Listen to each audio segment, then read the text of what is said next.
நண்பர்களுக்கும் இனிய வணக்கம். இன்றைக்கி நம்ம இந்த வீடியோவில் எதை பற்றி பார்க்க போகிறோம் அப்படின்னு பார்த்தீங்கன்னா, தமிழகத்தில் ரேஷன் கடையில் விற்பனையாளர்கள் மற்றும் கட்டுநர்களுடைய முடிவுகள் எப்பொழுது வெளியிட இருக்காங்க. இது குறித்து நமக்கு கிடைக்கப்பெற்ற ஒரு மகிழ்ச்சியான செய்தியை தான் நான் உங்களுக்கு ஷேர் பண்ணிகிட்ருக்கேன். ஸோ நண்பர்களே, கவலையப்பட வேண்டாம். ரேஷன் கடையில் 38 மாவட்ட வாரியாக பார்த்திங்கன்னா அந்தந்த காலி பணியிடங்களை திடீரென்று இரவோடு இரவாக வைத்திருக்கிறதாக தகவல் வந்திருக்குங்க. ஸோ அதனால் பார்த்திங்கன்னா 38 மாவட்டத்தினருக்குமே இப்போது ஒரு மகிழ்ச்சியான செய்தி ரேஷன் கடையில் கொடுத்துருக்காங்க. ஸோ புதிய காலி பணியிடங்கள் அப்படின்னு நம்ம பார்க்குறப்ப 3224 இருந்து ஒரு 5000 வேகன்சிஸ் இன்க்ரீஸ் ஆகுது. ஸோ 8274 வேகன்சிஸாக பார்த்திங்கன்னா தமிழக முழுவதுமே கொண்டு வந்திருக்காங்க. ஸோ இந்த வேகன்சிஸோடைய பட்டியல்கள் பார்த்திங்கன்னா விரைவில் வெளியிட போகிறதாக தகவல் வந்திருக்கு.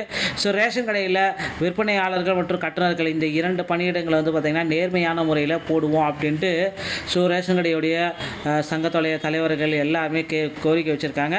ஸோ இதன் அடிப்படையில் நம்ம பார்க்குறப்போ பார்த்திங்கன்னா இந்த ரேஷன் கடையுடைய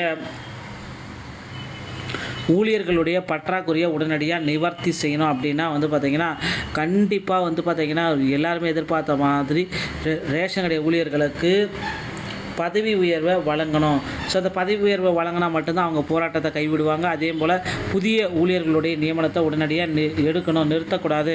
இது எல்லாமே பார்த்திங்கன்னா அவங்க கோரிக்கை வச்சுருக்காங்க. ஸோ ரேஷன் கடை ஊழியர்கள் பார்த்திங்கன்னா விரைவில் பெரிய லெவலில் பார்த்திங்கன்னா போராட்டங்களை செய்யறக்காங்க. அடுத்தடுத்து பார்த்திங்கன்னா அந்த போராட்டத்துடைய விளைவுகள் பார்த்திங்கன்னா ரேஷன் கடையில் அப்ளிகேஷன் ரிசல்ட் வெளியீட்டில் சிறிதளவு தாமதத்தை ஏற்படுத்தும் அப்படின்றத நம்ம எதிர்பார்க்கலாங்க. ஸோ மக்களே, கவலையே பட வேண்டாம். ரேஷன் கடையில் விற்பனையாளர்கள் மற்றும் கட்டுநர்களுடைய அதிகாரப்பூர்வமான இணையதளத்தில் மட்டும்தாங்க இதுக்கு உண்டான ரிசல்ட்டு கிடைக்கும். எங்கே கிடைக்கும் அப்படின்றதெல்லாம் கேட்கவே வேண்டாம். ஸோ அதிகாரப்பூர்வமான மாவட்ட வாரியாக இருக்கிற டிஆர்பியோடைய இணையதளத்தில் மட்டும்தான் அந்த ரேஷன் கடையில் விற்பனையாளர்கள் மற்றும் கட்டுநர்களுடைய முடிவுகள் கிடைக்கும் அப்படின்றத நமக்கு சொல்லியிருக்காங்க. ஸோ கவலையப்பட வேண்டாம். புதிய அப்டேட்டு விரைவில் வர இருக்குது.